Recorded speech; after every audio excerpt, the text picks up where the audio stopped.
인사합니다. 안녕하세요. 네. 지난주에 못 뵙고 지지난주에 뵙죠? 네. 다 젊어지셨네요. 한 살을 더 드셨는데 젊어지셨네? 왜? 결혼 공부 안 했으니까 젊어지겠죠.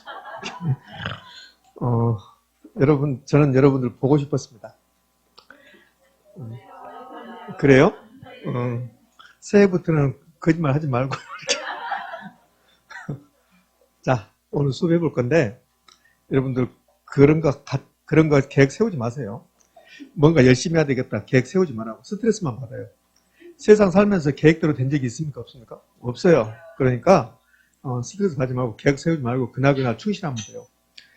그 다음에 지금까지 살면서 시험 잘 본 적이 있어요? 없어요? 없잖아요. 저는 지금까지 살면서 시험을 잘 본 적이 한 번도 없습니다. 그래요. 그러니까 우리는 몇 점 맞으면 잘 보냐면 60점 맞으면 잘 보는 거야. 그러니까는 그렇게 신경 쓸 필요 없다고. 혹시 여기서 수음이 양가 세대 있습니까? 수음이 양가 세대? 그렇죠. 나이가 밝혀지는 거요. 수음이 양가 세대에서 60점이 양입니다. 양. 그러면 저도 수음이 양가 세대였는데 이제 여름방학, 겨울방학 할 때 이게 통신표라는 거 있잖아요. 그걸 주면 수음이 양가 중에서 양이 몇 개 있으면 집에 내놓은 순간 혼나. 그래서 내놓 죽었잖아요. 그래도 합격이야, 우리는. 양 나와도. 그러니까 너무 신경 쓰지 말고 그냥 스트레스 받지 마시라고. 계속 반복하다 보면 돼요. 그런 말 많이 했잖아요, 우리. 반복이라고 쓰고 합격이라고 읽는다. 그러니까 계속 반복하면 돼요. 왜 저는 그런 말 하면 안 돼요? 저 입에서는 계속 뭐 투자가 어떻고 이런 말 해야 되냐? 저도 그런 거 안다고. 저도 비지 의사표시 알고 다 하는 거니까 제가 무슨 법률 용어를 했다고 해서 이 사람들이 이상하게 생각하면 여러분들이 그러면 안 된다는 거예요. 계속 하다 보면 법률 용어가 더 이상 나오지 않을 거니까 이제 경제학 용어로 한번 하도록 할게요. 자, 오늘 공부 시작할 건데 너무 스트레스 받지 말라고요. 꾸준히 반복 주는 거야. 근데 공부를 안 하면서 스트레스만 받는다고. 공부 안 하면. 공부하는 사람들은 공부하느라고 정신이 없어. 스트레스 받을 시간이 없다고. 근데 공부 안 하면서 스트레스. 특히 뭘 가지고 하냐면 부동산의 경우는 계산 문제 하지도 안 할 거면서 괜히 계산 문제 가지고 계산 문제가 몇 개 나옵니까? 그렇게 물어보는 사람들 계산 문제에 전혀 신경도 안 써. 계산기도 없어. 계산기도 없으면서 무슨 계산 문제 신경 쓰냐고. 그냥 신경 안 써도 돼. 그러니까 너무 걱정하지 말고 그날 충실하면 됩니다. 요것만 열심히 하셔도 돼요. 요것만. 그래도 60점 충분히 맞출 수 있으니까. 여러분이 이제 가장 좋아하는 파트를 한번 해볼 건데 혹시 지지난주에 마지막에 우리 뭐 했던 거 기억납니까? 지지난주에 마지막에 선생님 2주 지났으니까 모릅니다. 물론 지난주에 시끄러우니까 펴지 마 시끄러우니까. 그냥 가만 놔둬줘. 여러분들은 책을 저보다 먼저 덮고 늦게 편다고. 그러니까 뭐 하는지를 몰라. 봐봐요.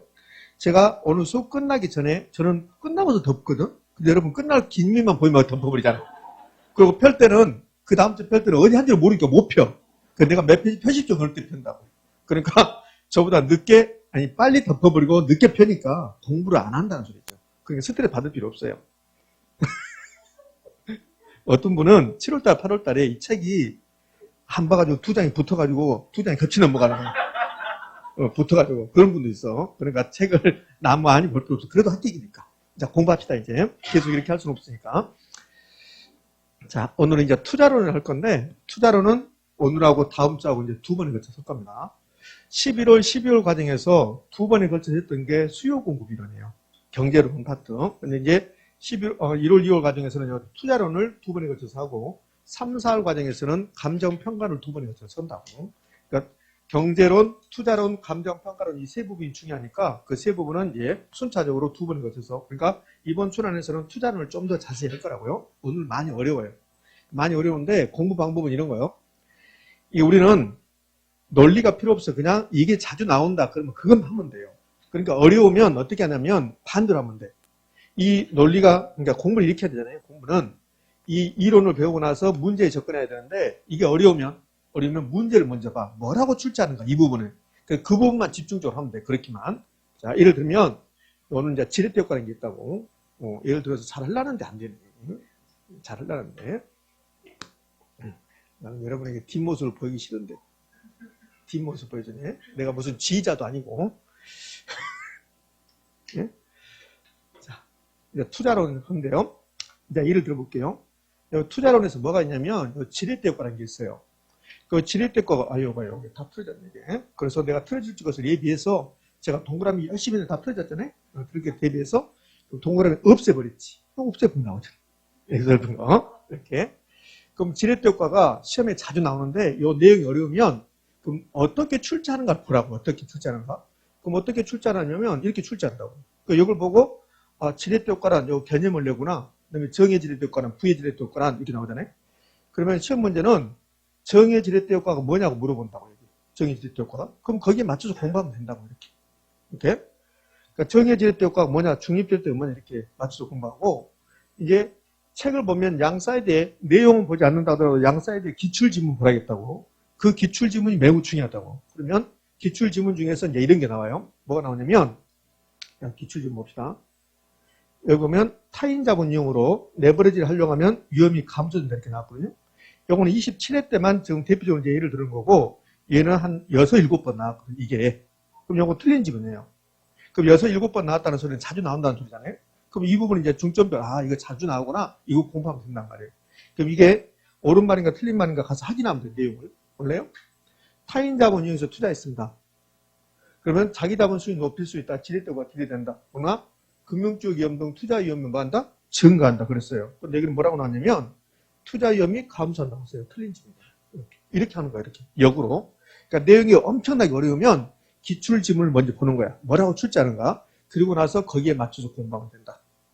이제 좀 마음 편해진 것 같은데 그래도 공부하다 보면 1시간 끝나고 나면 집에 갈까? 집에 가서 들으면 잘할 것 같은 생각이 들고 막 그래.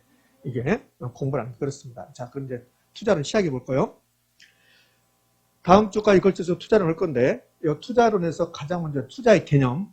필기노트는 66쪽이니까 필기노트만 펴시고 이제 보자고요. 여기서 시험에 나올 것은 지금 이 화면에서 시험에 나올 것은 하나도 없습니다. 화면에서 그럼 뭐가 나오냐면 이 화면을 제가 이제 변화시키면 이렇게 바뀐다고. 이게 여기 하나가 추가됐어요. 이게. 첫 번째 화면에서 여기 위험과 수익이 나왔어요. 또 변형시키면 위험이 높아지면 수익도 높아진다. 요거 딱 하나 나온다고 여기에서. 그럼 이제 투자의 개념 할 건데 여기 개념인데 요걸 시험에 내는 게 아니라고. 요 위에 것을 낸다고. 그럼 투자라는 게 뭐냐면 요 10억이라는 돈이 있는데 요 10억을 부동산에 투입하겠다는 소리야. 그 부동산에 투입한다면은 이 부동산을 사겠다 이 소리라고. 그럼 투자의 목적은 뭐가 있을까? 돈 버는 거라고. 그 돈 번다를 우리는 수익을 창출한다고 그래. 그러면 이 10억이라는 돈을 내가 지금 먹고 마시고 쓴다. 먹고 마시고 쓴다. 지금.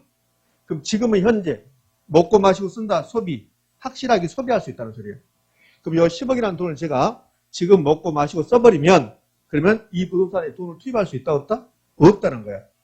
그럼 돈을 투입하려면 이 먹고 마시고 쓰는 거 10억을 먹고 마시고 쓰는 것을 희생하겠다는 소리야. 하지 않겠다는 소리야.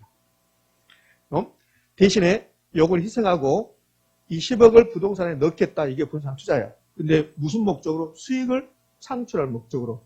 근데 수익은 이 돈 10억이 부동산에 들어가는 순간 수익이 나오는 게 아니죠. 미래에 나온다고. 미래. 네. 이게 임대형 부동산이라면 그럼 이걸 사서 최소한 한 달이 흘러가야 돼. 임대차 사업을 한다면 한 달 후에 임대료가 나올 거니까 수익을 목적으로 돈을 투입하는 건데 그 수익은 미래에 나온다는 거야. 근데 미래는 확실할까 불확실할까? 불확실해요. 여기에 지금 10억이 들어가면 이게 방이 30개야. 방이 30개에서 한 달에 방 하나당 50만 원씩. 그러면 1,500만 원 들어올 거 이상 됐다고. 근데 여기에 공실이 20개가 발생한다. 공실이 10개가 발생하면 내가 생각했던 것보다 수익이 나오지 않을 수 있다는 소리요. 그걸 불확실하다고. 그럼 결국은 투자라는 것은 10억이라는 돈을 먹고 마시고 쓰지 않고 이 돈을 부동산에 투입하는 건데 목적은 수익을 창출하는 거고 수익은 미래에 나오고 미래는 불확실하다는 소리야. 그럼 결국은 부동산 투자는 수익을 창출하기 위해서 부동산에 돈을 투입하는 건데 근데 수익은 미래에 나온다. 이 미래는 불확실하다. 이 불확실한 것을 위험이라고 해요. 그럼 부동산 투자는 이렇게 복잡하게 하지 말고 이렇게 할 수 있죠. 부동산 투자는 위험을 부담하면서 수익을 창출하기 위해서 부동산에 돈을 투입한 것이다. 이렇게 된다고. 근데 위험이 높아지면 수익도 높아진다는 거예요. 그래서 위험과 수익은 무슨 관계가 있다? 비례 관계가 있다. 요거 딱 하나 기억하는 거야. 그럼 요거 있는 거 기억할 필요는 없다는 소리. 요거 나오지 않을 거니까. 선생 나오면 어떻게? 손에 장을 짓는다. 이렇게. 안 나온다는 소리예요. 그럼 위험과 수익은 무슨 관계가 있습니까? 비례 관계가 있다. 이걸로 끝나면 좋을 텐데 이걸 또 학자들은 이렇게 표현한다고. 위험과 수익은 상쇄관계에 있다 이렇게 한다고. 이 상쇄관계를 세 개 단어 써주세요. 필기노트에. 상쇄관계. 제 기억은 위험과 수익은 비례관계에 있다가 4번인가 5번인가 우리 시험에 등장을 해요. 한 번에 이렇게 나온 데 있어요.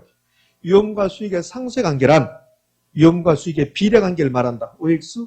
O. 됐죠? 아무것도 아니라니까. 아무것도 아니니까 마음 편하게. 그 다음에 또 여러분 민법 잘하잖아. 민법 잘하니까 개론은 55점은 맞아도 합격이라고. 55점. 55점 맞기는 매우 쉬워요. 개론 55점, 민법 65점 맞으면 되니까. 55점 맞는 것은 1번 맞고 2번 틀리고 3번 맞고 4번 틀리고 그렇게 하면 돼. 그럼 하나 맞고 하나 틀리면 50점이야.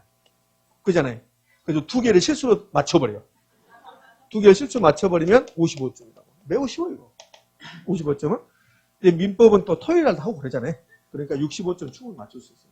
얼마나 쉬워. 된다니까. 걱정하지 말라니까. 대신에 조금만 신경 써. 전혀 신경 안 써보면 안 되니까. 자, 요거 하나. 딱 이거 했어, 이제. 여기 이제 투자와 투기를 구별했는데, 요거 나오지 않아요.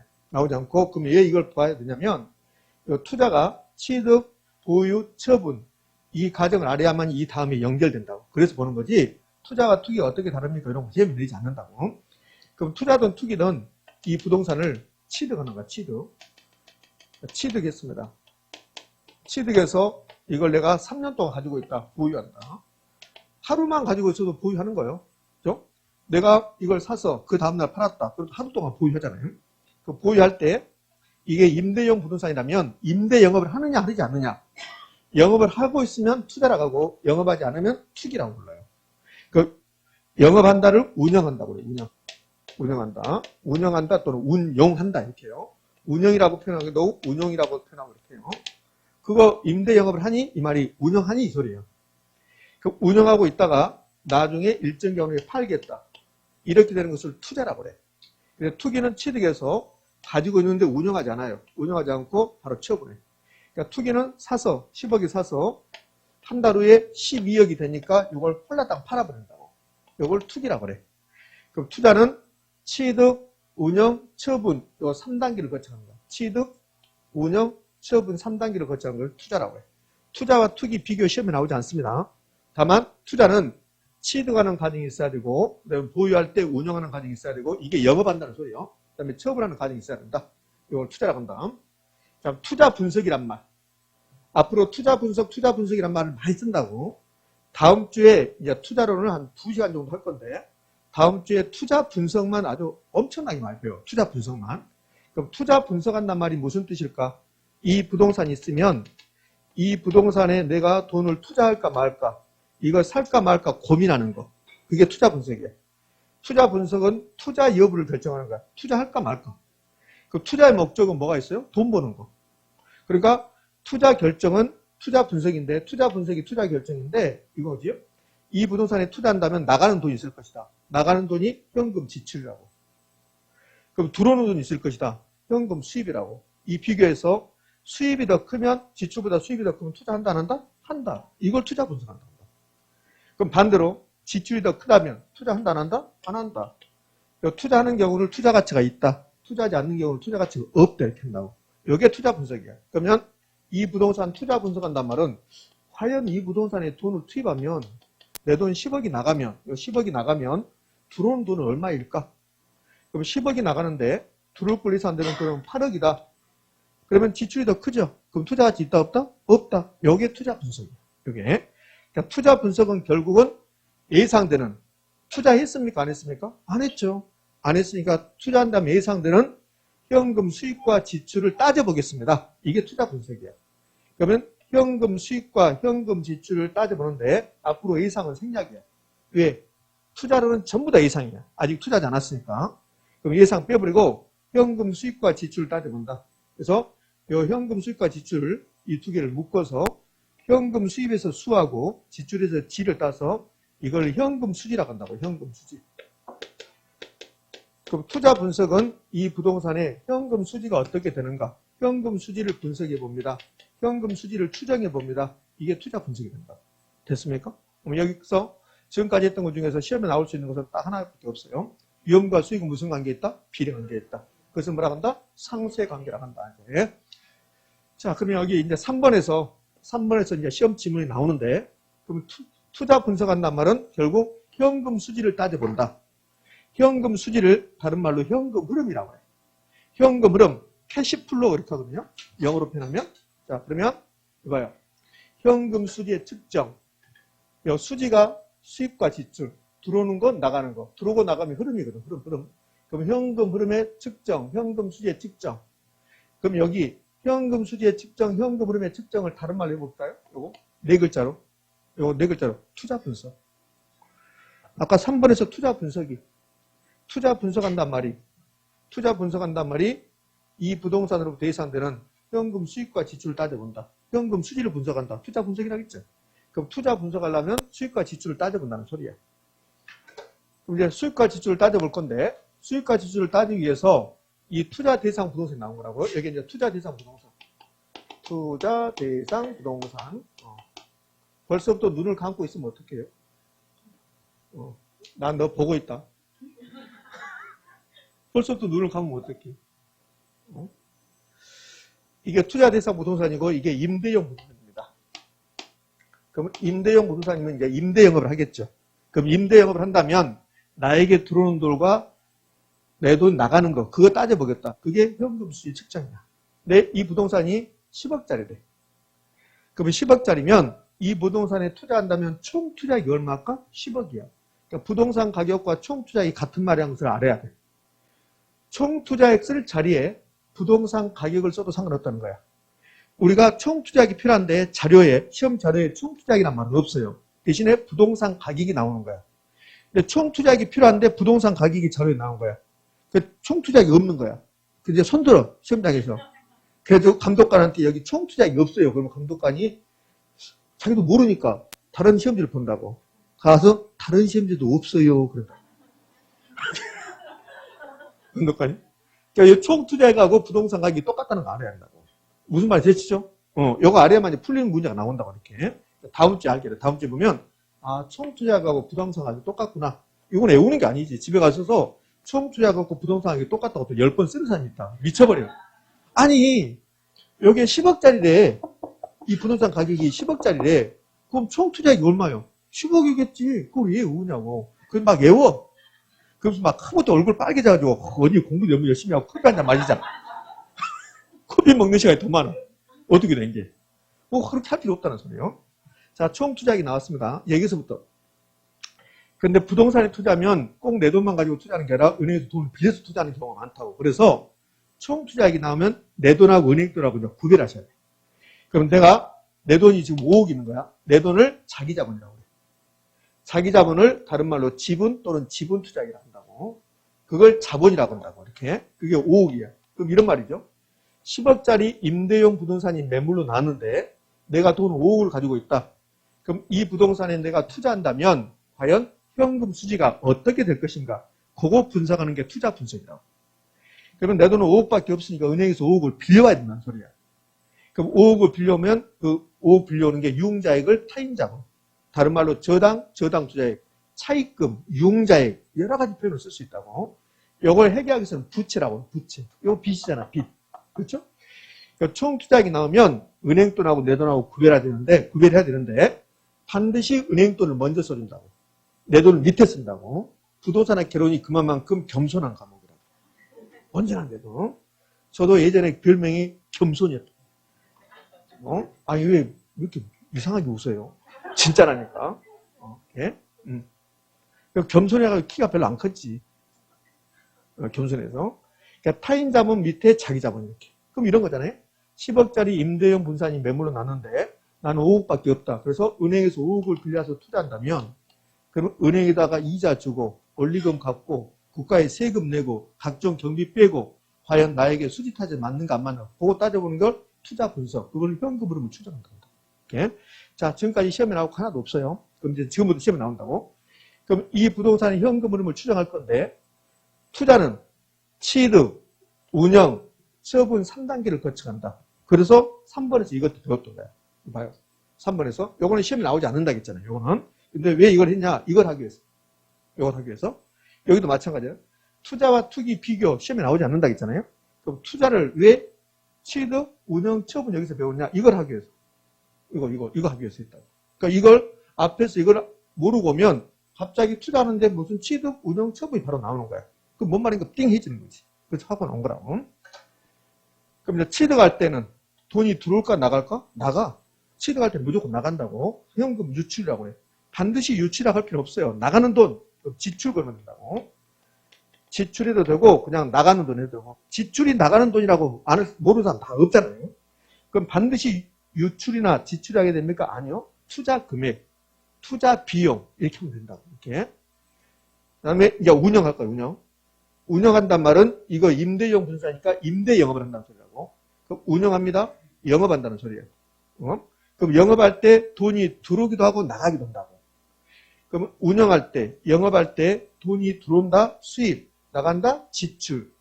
영업에 따른 현금 수입, 영업에 따른 현금 지출을 묶어서 영업 현금 수지인데, 현금이란 말은 주로 생략하고, 현금이란 말 생략하고 영업 수지라고 이렇게 부른다. 영업 수지, 영업 현금 수지. 그냥 영업 현금 수지인데 영업 수지 이렇게 불러요. 그다음에 처분해. 처분할 때나 매각한다, 판다는 소리예요. 팔 때 들어오는 돈이 있고 나가는 돈이 있는 거야. 그럼 팔 때 나가는 돈, 요 나가는 돈을 처분할 때 지출이라는 소리야. 팔 때 나가는 돈의 가장 대표적인 게 중개 수수료. 있겠죠? 그다음에 팔려고 광고 냈으면 광고 선전비 이런 것들이 팔 때 나가는 지출이야. 그러니까 팔 때 들어오는 돈은 10억 주고 사서 15억에 판다면 15억이 들어오는 거죠. 이걸 처분에 따른 현금 수입과 지출인데 이걸 처분 현금 수지를 현금 생략하고 처분 수지 이렇게 부른다고. 처분을 다른 말로 매각, 그래서 매각 수지, 처분 수지, 매각 현금 수지, 처분 현금 수지 이렇게 부르는 거야. 그럼 부동산 투자에 따른 현금 흐름은 운영할 때 현금 흐름이 있고 처분할 때 현금 흐름이 있다. OX? O. 요걸 시험에 낸단 말이야. 요거. 그럼 봐요. 부동산 투자에 따른 현금 흐름, 보유기간 동안의 현금 흐름과 처분 시 현금 흐름이 있다. OX? O. 그렇게 냈고 부동산 투자에 따른 현금 흐름은 영업 현금 흐름과 처분 현금 흐름이 있다. OX? O. 이렇게 냈고 30회 때는 요 밑에 지문이야. 기출지문. 여기서 약간 어려워지는 게 그냥 영업수지라고 하면 끝나면 좋을 텐데 영업수지라 끝나지 않고 요걸 소득이득이라고 부른다고. 소득이득이라고. 그러면 영업에 따른 현금 수지를 요걸 소득이득이다 이렇게 부르는 거라고. 그러면 처분에 따른 현금 수지에서 수익이 발생하면 요걸 자본이득이다 이렇게 부르는 거라고. 요게 좀 어려워지는 거예요. 요게. 그 위에 것은 어려울 게 없잖아요. 그러니까 소득이득과 자본이득. 그럼 부동산 투자에 따른 현금 흐름은 보유기간 동안에 운영을 통한 소득이득이 있고 처분할 때 자본이득이 있다. OX? O. 여기 이제 30회 때 기출지문이라는 소리예요. 요 밑에 지문 봅시다. 부동산 투자에 대한 대가는 보유 시 대상 부동산 운영으로부터 나오는 소득이득과 처분 시의 자본이득의 형태로 나타난다. OX? O. 이렇게. 제가 이거 OX 안에는 뭐 속상하니까 여러분이 또 틀리니까 제가 다 해오는 거예요. 이렇게. 그럼 지금까지 공부했던 것 중에서 시험에 나올 것은 딱 두 가지밖에 없어요. 위험과 수익은 무슨 관계에 있다? 비례관계에 있다. 부동산 투자의 현금 흐름은 소득이득과 자본이득이 있다. 영업에 따른 현금 흐름과 처분시 현금 흐름이 있다. 됐습니까? 그렇지, 이렇게. 자, 이제 여기서 하나 질문할 겁니다. 질문. 자, 여기 있네요. 부동산의 개론은 반드시 타인 자본을 먼저 쓴다고 그랬습니다. 그 밑에 자기 자본을 쓴다고 그랬어요. 그럼 타인 자본 쓰고 자기 자본 쓰고 나서 이렇게 나눈다. 수식 이렇게 나누는 거. 이렇게 나누는 거. 수식. 그러니까 요것도 지금 부채를 자본으로 나눴습니다. 요 수식 이름이 뭐예요? 여기 뭐예요? 선생님 물어보는 거 좋은데 나보지 말고 물어봐. 나보지 말고. 요 수식이 뭡니까? 요거 어디 학원에서도 잘 대답 못 하던데 어느 분이 대답했어요. 그분에게 제가 커피 사드렸습니다. 요거 뭘까? 자, 요거 자본 비율 나왔습니다. 자본 비율. 자본 비율 나왔습니다. 또 네가 그랬어요. 부채 비율 하신 분 누굽니까? 부채비율 하시면. 아까 누구 부채비율 했는데. 그랬습니까? 저 부채비율. 부채비율입니다. 부채비율. 제가 잊어버리지 않으면 커피 갑니다. 다음 주. 잊어버릴 수도 있어요. 그럼 잊어버리면 말씀하세요. 오빠 커피 이야기 했는데 이렇게 오빠랑 하면 돼요. 오빠랑. 이거 부채비율입니다. 아주 중요한 겁니다. 이거 외우셔야 됩니다. 타인 자본을 자기 자본 나눴다. 저당을 지분을 나눴다. 부채를 자본을 나눴다. 이걸 부채비율이라고 해요. 부채비율. 이거 이제 다음 주에 또 배우게 될 거니까 부채비율. 그러니까 이런 거요. 부동산의 개론은 부동산에 투자한다면 부동산 가격이 10억이다. 그럼 그게 총투자액인데 이걸 두 개 나눈다. 타인 자본 먼저 쓰고 그 밑에 자기 자본 쓰고 이렇게 나눈 것을 뭐라 한다? 부채비율이라 한다. 엄청나게 중요한 겁니다. 부채비율이라는 거. 자, 그러면 여러분들 확인할게요. 부채비율이 뭐라고 있는가? 여러분 또 여러분이 그런 게 부채비율이었나? 안 배운 것처럼 하는데 다 배웠습니다. 다만 기억에 없을 뿐입니다. 82쪽 한번 가볼까요? 82쪽 갔더니 가운데 82쪽 가운데 부채비율 나왔죠? 그 부채비율 보면 그럼 칠판 한번 봐봐요. 칠판이 나와 똑같아요. 타인 자본을 자기 자본 나눴다. 저당을 지분 나눴다. 부채를 자본을 나눴다. 맞죠? 똑같잖아요. 82쪽. 82쪽 가운데 82쪽 가운데 부채비율 나왔죠? 부채비율 이제 됐어요. 부채비율. 다음은 마지막에 대부비율을 지분비율을 나눴다. 이것만 없죠? 이것만. 자, 그런데 그건 나중에 또 하게 될 거니까. 오늘 이제 부채비율까지 알고 가는 거. 여기서. 그럼 지금까지 해서 3개 배웠다고 생각하시면 돼요. 이용과 수익은 비례 관계있다. 부동산 투자에 따른 현금은 운영에 따른 현금과 처분시 현금, 소득이득과 자본이득이 있다. 요거하고, 그다음 부채비율은 타인 자본 먼저 쓰고 자기 자본 쓰고 이렇게 분수씩 나누는 겁니다. 부채 비율이다. 이렇게. 자, 부동산 투자의 장점이 있고 단점이 있어요. 그러니까 부동산 투자의 장점이 뭐고 단점이 뭐냐 이렇게 직접적으로 물어보지 않습니다. 그러면 장점도 여러 가지 있고 단점도 여러 가지 있는데 딱 하나씩만 알고 있는 거예요. 부동산 투자의 가장 큰 단점은 현금하기가 곤란해요. 내가 10억이라는 돈은 있는데 이걸 예금하는 경우하고 부동산 사는 경우 생각해봐요. 예금했습니다. 뭐 언제든지 그게 현금이야. 내가 신한은행에다 10억을 예금했어요. 그럼 가서 10억 주세요. 그럼 현금 바로 줘야 돼. 근데 부동산 사면 팔라고 내놓으면 잘 안 팔릴 수 있다는 소리지. 물론 바로 팔릴 수도 있겠죠. 근데 안 팔린다 잘. 그래서 환금성, 현금화 가능성이 낮다. 이거 하나 딱 기억하는 거예요. 이렇게 되잖아요. 자주 나오는 거 아니지만 부동산은 주식이나 채권보다 환금성, 현금화 가능성이 높은 투자 상품이다. OX, X, 환금성이 낮다. 이거 하나 기억하고 그 다음에 부동산 투자의 장점은 여러 가지가 있는데 그 장점 중에 이런 게 있어요. 뭐가 있냐면 필기노트는 이제 66조 하단부에 부동산 투자의 구매력 보호 효과, 인플레이션 해치 이렇게 나온다고. 얘도 자주 나오는 거 아니에요. 자주 나오는 거 아닌데 한번 들어보시라고요. 여러분들, 요 인플레이션이 무슨 말일까? 인플레이션이 뭘까요 도대체? 필기노트로 제가 이내다 동그라미 찾았어요. 인플레이션은 두 가지 의미를 가지고 있죠. 물가가 계속 올라가는 거. 물건의 가격이 물가는 물건의 가격을 평균낸 거야. 물건의 가격이 올라간 거 인플레이션. 그럼 물건의 가격이 올라가면 화폐 가치가, 돈의 가치가 떨어지는 거. 그러니까 인플레이션을 가장 쉽게 표현한 말이 이 말이야. 10,000원짜리 가지고 가봐야 살 게 없다는 거야. 거기에 인플레이션이야. 그 왜 10,000원짜리 가지고 가봐야 살 게 없을까? 물건의 가격이 올라갔으니까. 아마 제 생각에는 30년 이내에 아마 우리나라에 커피 한 잔에 10,000원이 넘어갈 겁니다. 30년 이내에. 그러면 30년 전이나 20년 전에는 10,000원짜리 가지고 커피 5명 마시고 1,000원 남았다고. 요즘 그게 안 되잖아요. 그럼 왜 그랬을까? 물건의 가격이, 커피라는 물건의 가격이 올라갔다고. 그만큼 화폐 가치가 떨어진 거예요. 이게 인플레이션이에요. 그럼 인플레이션은 물건의 가격이 올라갔다. 물가 상승, 화폐 가치가 하락했다. 이걸 시험에 내는 게 아니죠. 인플레이션이 뭔데요? 이렇게 내는 게 아니라고. 인플레이션이 무슨 말입니까? 이걸 시험에 내는 것은 아마 중학교 1학년 정도 사회책이 나올 거라고. 우리는 이걸 내는 게 아니고. 그러면 이제 화폐 가치가 뭘까요? 화폐 가치가 돈의 가치가 뭐예요? 왜 돈을 많이 가지고 있으면 든든해요?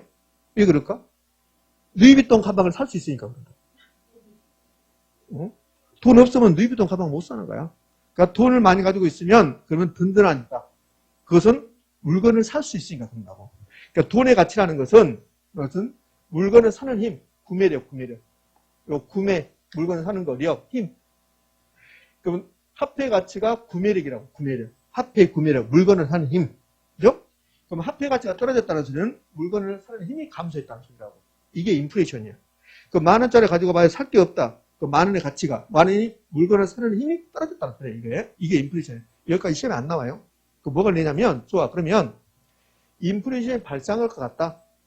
그럼 인플레이션이 발생할 것 같으면 내가 10억이라는 돈이 있는데 이 10억을 자 1번 현금을 가지고 있는 경우 현금을 보유하는 경우 여기에 화폐 자산을 보유하는 경우 그럼 10억이 있는데 인플레이션이 10%가 발생할 것 같다. 그럼 현금 가지고 있는데 인플레이션이 10%가 발생을 했어요. 그럼 현금의 가치는 올라갑니까? 떨어집니까? 떨어져요. 돈의 가치가 떨어진다. 떨어진다고? 10%가 떨어져서 약 9억밖에 안 돼. 현금의 가치가. 근데 부동산에 투자해요. 부동산에 투자한다면 그러면 인플레이션이 10% 발생하면 부동산 가격이 얼마 돼요? 11억이 된다고. 가격이 올라갈 거니까. 그럼 11억이 되면 인플레이션 10%를 빼버리면 그대로 10억이 남아있다고. 그럼 볼래요? 내가 10억이라는 돈이 있는데 인플레이션이 10% 발생한다면 현금 가지고 있으면 9억 정도밖에 가치가 안 돼요. 근데 부동산 사면 그대로 10억이 남아있는 거야. 그럼 인플레이션이 발생할 때 부동산에 투자한다면 화폐 가치가 떨어지는 거. 화폐 가치, 돈의 가치가 떨어진 것을 막아준다. 방어한다는 거야. 화폐 가치 하락했다. 구매력이 떨어진 것을 보호한다. 구매력 보호 효과가 있다. 이걸 영어로 인플레이션 해지라고 한다고. 해지. 이렇게 복잡하게 여러분 기억할 필요 없어요. 이렇게 하시면 돼. 인플레이션 발생할 것 같으면 그 부동산 사는 게 훨씬 더 유리하다. 그렇게 된다고. 이렇게 전문 용어로 할 필요 없이. 이해됐습니까? 그렇게. 자, 그럼 이제 투자의 기본적 사항은 다 끝났어요. 이제 투자 이론에서 지금까지 했던 것은 시험에 나오면 지문 나오는 거지 이걸 가지고 단독문제 만들지 않는다. 그럼 단독문제 나올 수 있는 게 이제 지렛대 효과라는 게 단독문제 나온다고. 지렛대 효과. 그래서 지금부터 이제 지렛대 효과 보러 갑시다. 자, 지렛대 효과. 저는 열심히 동그라미 했는데 동그라미가 다 흐트러져서 이게 뭐 포인트가 달라지면 흐트러진다 하더라고요. 그래서 흐트러질 것을 대비해서 제가 이렇게 만들어 왔어요. 동그라미 빼버리고. 그럼 지렛대 효과, 다른 말로 레버리지 효과 그러는데요. 자, 용어 정리를 좀 하고 갈게요. 또 타인 자본.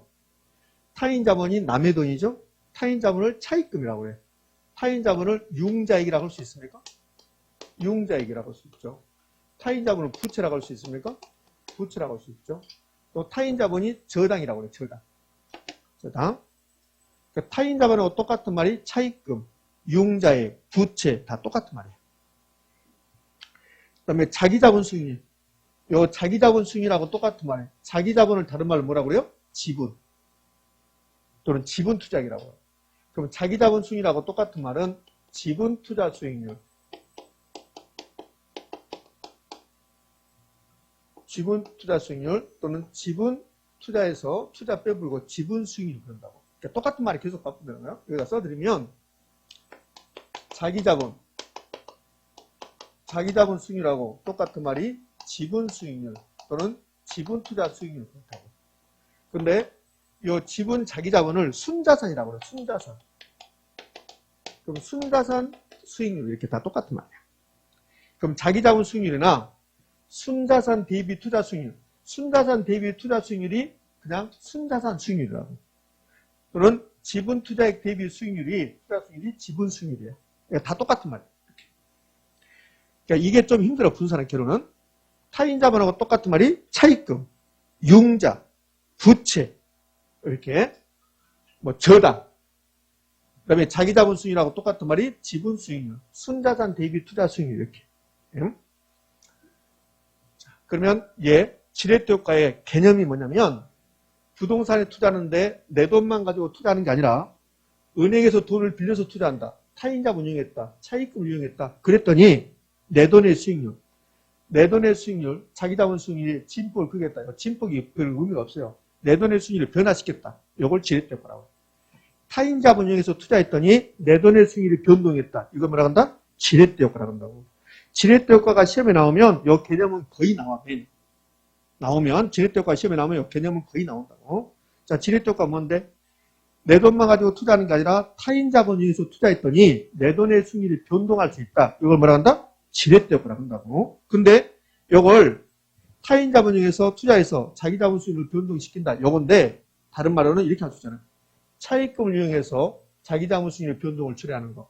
융자를 이용해서 자기 자본 수익 변동을 처리하는 거. 부채를 이용해서 자기 자본 수익 변동을 처리하는 거.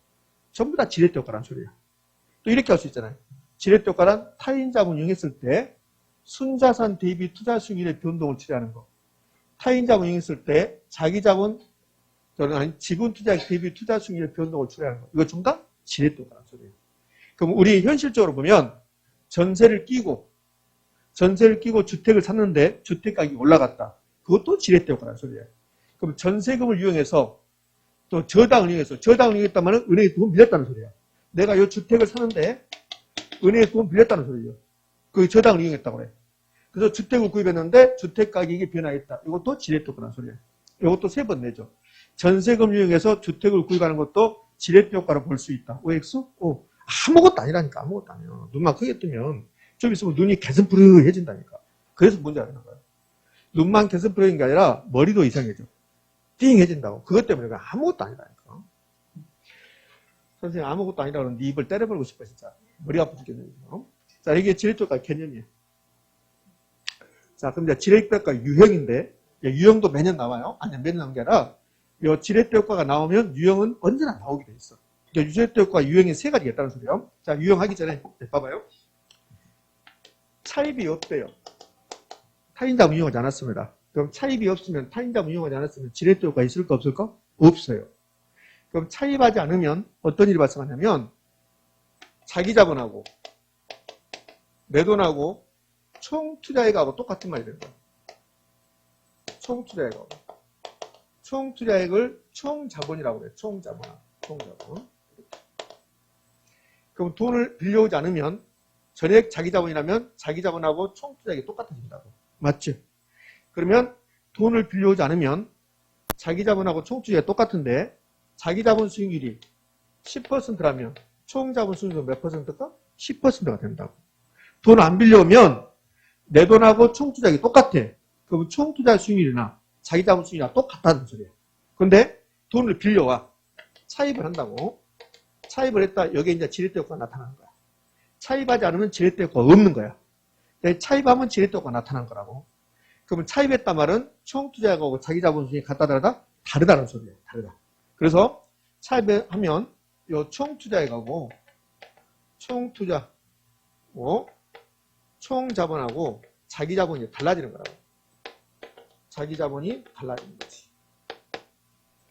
그러면 차입을 하게 되면 총 투자 수익률하고 자기 자본 수익률하고 달라질 수 있다는 거야. 요걸 지렛대 효과라고 한다. 지렛대 효과.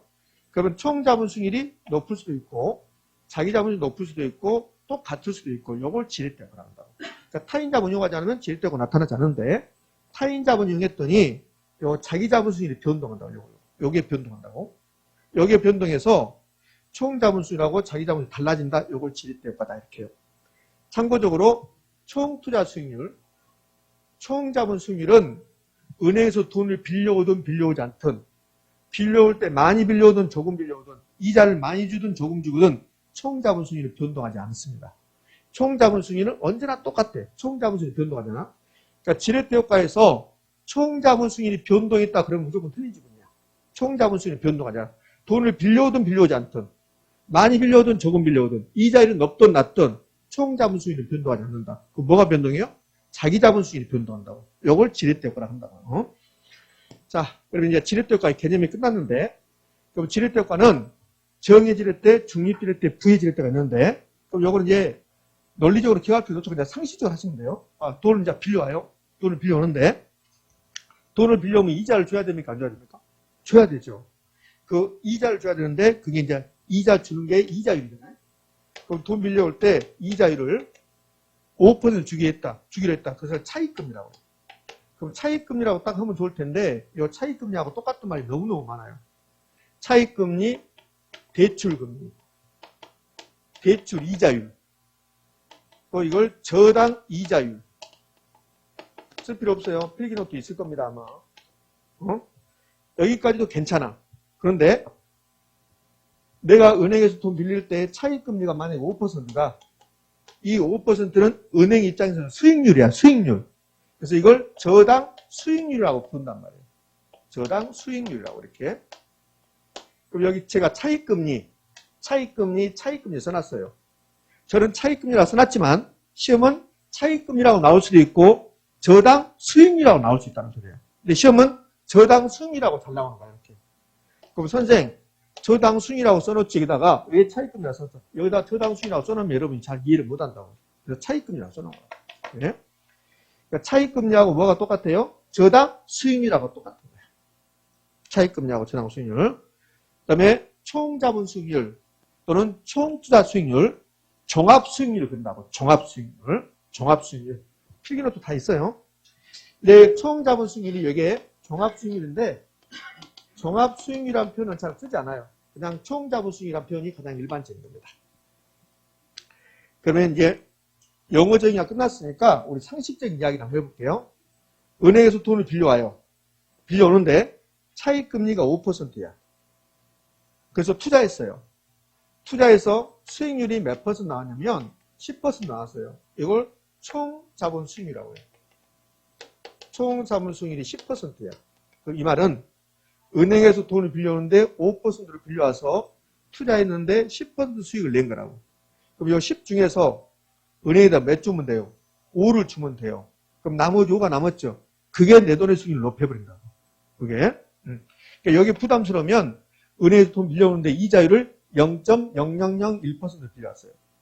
그럼 이자율이 0.0001%면 그저야 거저. 그걸 가지고 투자했습니다. 그럼 수익이 나겠죠? 그럼 은행에다 이자 주고 남는 게 있을 거 아니야. 그게 내 돈 수익을 높여버린다고. 그러니까 은행에서 돈 빌려오면 차익금리가 높고 낮음에 따라서 내 돈의 수익이 변동할 수 있다는 소리예요. 그럼 차익금리가 낮으면 엄청나게 낮은 금리로 빌려오면 내 돈의 수익이 높아질 수밖에 없잖아요. 이걸 정해질 때라고 한다고. 그 정해질 때 효과는 뭔데? 정해질 때 효과는 내 돈의 수익이 높아지는 거라고. 자, 돈을 안 빌려왔어요. 안 빌려오면 똑같거든 이게. 총 자본수익이라고 자기 자본이 똑같다고. 돈 안 빌려오면. 그러니까 돈이 빌려왔더니 여기에 바뀐다는 소리예요. 여기에.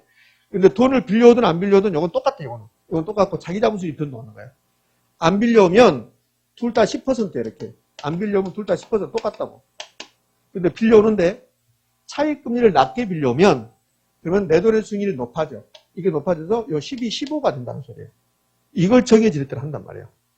그러면 정해질 때는 어느 경우에 발생합니까? 정해질 때는 총자본 수익보다 차익금리가 낮을 때, 낮은 금리를 빌려올 때 내 돈의 수익이 높아져서 총자본 수익보다 자기 자본이 높아지는 것을 정해질 때 효과라고 한다. 되셨습니까? 이렇게. 자, 이번에는 돈을 빌려오는데 이 차익금리가 10%야. 근데 그 10%를 빌려와서 투자해서 수익도 10%를 냈어요. 그러면 10으로 빌려와서 10을 수익을 내고 10을 갚아야 돼. 은행에다가. 그럼 나에게 떨어진 게 있다 없어요? 없어요. 그래서 내 돈의 수익이 안 바뀌어. 요 내 돈의 수익이 올라가지 않고 그대로 있는 거라고. 그럼 그대로 있으면 총자본 수익하고 똑같아진다고. 요걸 중립지렛대라고 한다고. 그러니까 중립지렛대는 돈을 빌려왔는데 내 돈의 수익이 변동하지 않는 경우를 말한다? 중립지렛대라고 한다는 거야. 중립지렛대. 첫 번째 시간에 그나마 좀 돼요. 두 번째 시간부터는 여러분 눈빛이 많이 달라져요. 그러니까 첫 번째 시간에 좀 집중하라고. 두 번째 시간부터는 여기는 어디, 나는 누구, 나의 정체성의 문제를 혼란시키고 막 그러니까 첫 번째 시간에 그나마 좀 괜찮다고. 예? 그래서 첫 번째 시간을 계속 이어서 2시간 정도 할 거예요. 자, 그러면 중립지렛 때는 차익금리와 총자본수익이 똑같다면 자기 자본수익이 변동하지 않는다. 자기 자본 변하지 않는다. 이걸 중립지렛 때. 그럼 부의지렛 때는 생각해봐요. 은행에서 돈 빌려오는데 50% 주기로 했어요. 차익금리를. 50%. 은행에서 돈 빌려오는데 50% 이자 주기 이런 건 없겠죠. 그렇죠? 근데 50% 주기로 했어요. 그래서 50% 빌려와서 투자해서 10%밖에 수익을 못 내. 그럼 은행에다 나 10%밖에 수익을 못 냈으니까 10만 갚아줄 테니까 네 알아서 해. 그거 안 되잖아요. 그러면 10을 갚아주고 나머지 40을 내 돈으로 갚아야 돼. 그럼 내 돈의 수익률이 떨어져 버릴 거라. 안 빌려왔으면 같았다고 이게. 요거 변동하지 않고. 근데 빌려와서 은행에다 이자를 많이 줘버리면 총자본 수익은 그대로 있는데 여기 내게 떨어진다고. 그래서 자기 자본 수익이 총자본 수익보다 더 떨어져 본다. 요걸 부의지렛대라고 그래요. 자, 그러면 돈을 빌려오면 차익금리, 요 차익금리의 크기에 따라서 자기 자본 수익이 높아지는 경우도 있고 변하지 않는 경우도 있고 떨어지는 경우도 있다는 소리야. 높아지면 정해지랬다고 하고 떨어지면 부해지랬다고 하고 변하지 않으면 중립지랬다고 한단 말이지. 의미하셨죠? 봐요. 총 자본 수익률은 여기 총 자본 수익률 언제나 10%야 이렇게 10%인데 차익금리가 10%보다 크냐 작냐에 따라서 정이냐 부냐 중립비냐가 결정된다는 소리야. 그럼 총 자본이 10인데 차익금리가 5다. 이렇게 하면 차익금리가 낮죠? 이때는 자기 자본이 높아진다고 정의지 이렇게. 차익금리가 15%가 된다. 그럼 차익금리가 높죠? 그럼 내 돈을 깎아버리는 거야. 내 돈의 수익이 떨어진다. 부의지랬대. 차익금리도 10%다. 그러면 10%를 빌려와서 10% 수익을 내서 은행 거 갚고 나에게 떨어진 게 하나도 없다. 내 돈의 수익을 변동하지 않는다. 이걸 중립지랬대. 그럼 시험 지문 가볼게요. 시험 지문 한 12, 3년 전에는 아주 씩씩하고 착하게 냈습니다. 시험 지문에.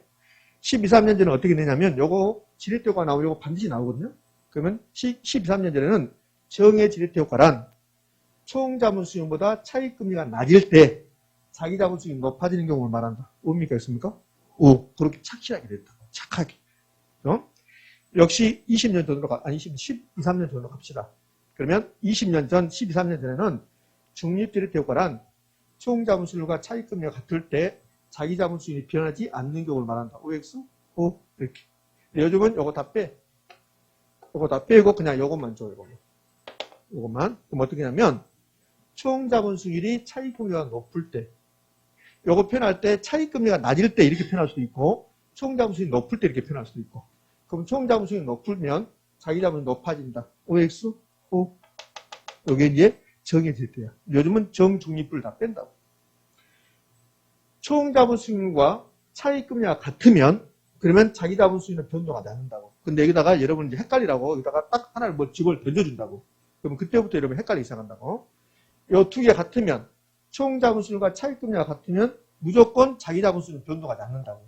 근데 여러분 딱 뭘 던져주냐면 총 자본 수익률과 차익금리가 같을 때 부채 비율이 높아지면 돈을 많이 빌렸다는 소리야. 그러면 자기 자본 수익도 높아진다 이렇게 한다고. 뭡니까 있습니까? XX. 요 두 개가 같다. 나오는 순간 뒤에 무슨 말이 나와도 자기 자본 수익 변동하지 않는다고. 의미하셨죠? 그러니까 부채 비율이 정중립부를 결정하는 게 아니라 차익금리가 요 차익금리가 정중립부를 결정하는 거라고. 의미하셨죠? 난 더 이상 못해. 계속하면 집에 가서 목에 피 나올 것 같아. 자, 근데 집에 가면 기억이 없다는 거예요, 여러분. 자, 지렛대효과에서 엄청나게 잘 나왔던 거 요거. 아까 우리 수업하기 전에 이거 딱 봤잖아요. 그럼 타인자본 이용하면 좋은 점이 있고 나쁜 점이 있다고. 세상은 다 명암이 있어, 명암이. 좋은 점도 있고 나쁜 점도 있고. 저는 중학교 1학년 때 실제 지금 하는 말이 농담한 게 아니라 중학교 1학년 때 아주 감명 깊게 들었던 말, 그 고사성어가 두 개가 있어요. 첫 번째가 세옹지마. 그 다음에 두 번째가 생로병사.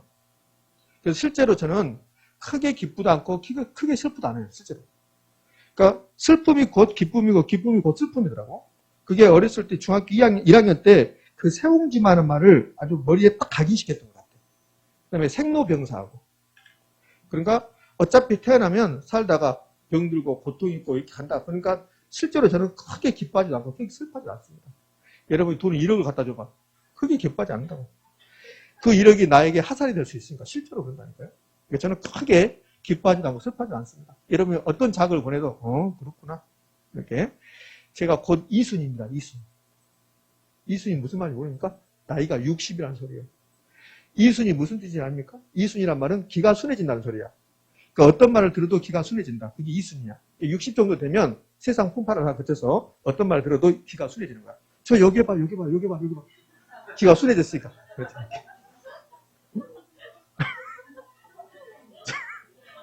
갑자기 이상하게 흘러갔는데, 요거 공부하다 이상하게 흘러갔는데, 말이 이렇게 무서워.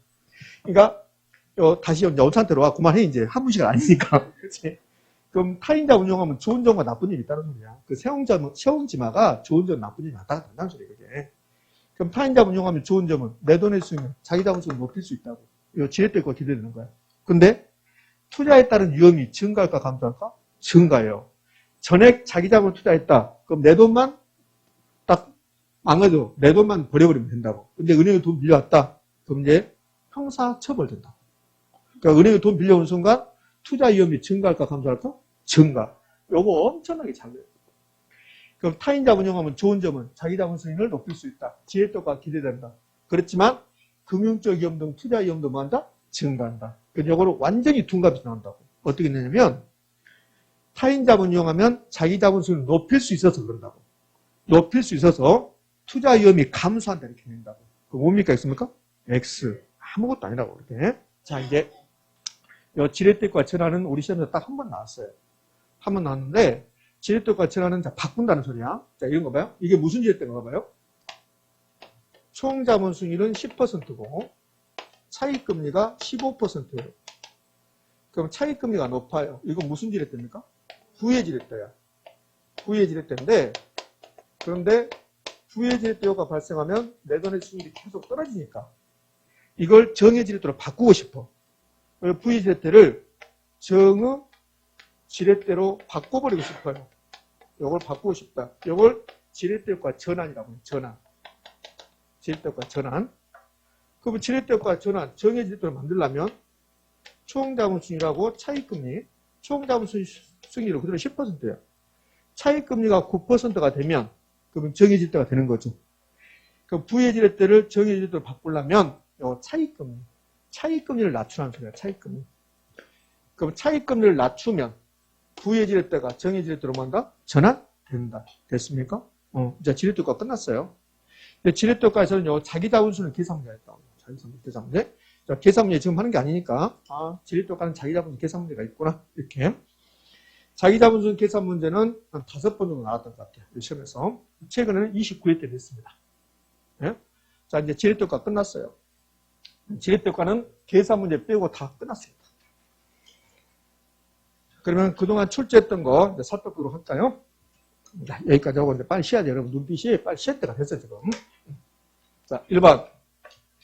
레버리지 효과란 지렛대과란 타인 자본을 이용했다. 차익을 이용했다. 융자를 끼웠다. 부채를 이용했다. 전세를 끼웠다. 그랬더니 자기 자본 수익의 변동을 초래했다. 이걸 지렛대과라고 해요. 지렛대과란 레버리지 효과란 타인 자본을 이용할 때 부채비를 증가한 은행의 돈을 많이 빌려고 조금 빌려고 말이에요. 요거는 중요성이 없어요. 자기 자본 수익에 미치는 효과를 말한다. OX? 2번 정의 레버리지 효과. 정의 레버리지 효과는 내 돈의 수익이 높아지는 경우. 어쩔 때 차익금리가 낮을 때. 그럼 저당 수익률이요. 저당 수익률이 차익금리죠. 저당 수익률이 자기 자본 수익보다 낮을 때 발생한다. OX? 3번 부의 레버리지 효과란 부채비율이 커질수록 은행에 돈을 많이 빌려올수록 내 돈의 수익이 떨어지는 경우. 자기 자본 수익률. 요 부채비율 의미가 없어요.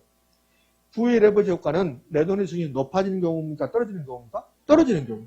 그럼 자기 자본 수익이 하락하는 것을 말한다. OX? 근데 부채비율이 커질수록 내 돈의 수익이 많이 떨어져요.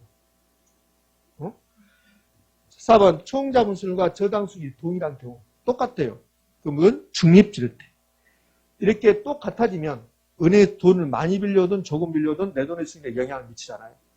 그러면 부채비율의 변화는 부채비율이 변화했다, 부채비율이 높아졌다, 떨어졌다. 이거는 아무 의미가 없어요. 이 두 개가 같아버리면 총 자본 수익과 차익금리, 저당 수익이 같아버리면 부채비율이 높고 낮으면 이거는 아무런 의미가 없고 자기 자본 수익에 영향을 미치지 못한다. OX? 요것 때문에 여러분이 고민한다고요. 요 부채비율이 들어간다고 이게 부채비율이 들어갈 때 아무런 의미가 없어요. 그러니까 지렛대효과에서는 부채비율을 크게 신경 쓰지 말고 차익금리를 주로 말해요. 차익금리. 5번 타인 자본 이용으로 레버리지를 활용하면 위험이 감소된다. OX? X. 위험이 증가한다. 됐습니까? 네. 첫 번째 시간은 여기까지입니다. 기본서는 좀 이따 한번 훑어볼 테니까요. 10분 쉬었다 이어서 합니다.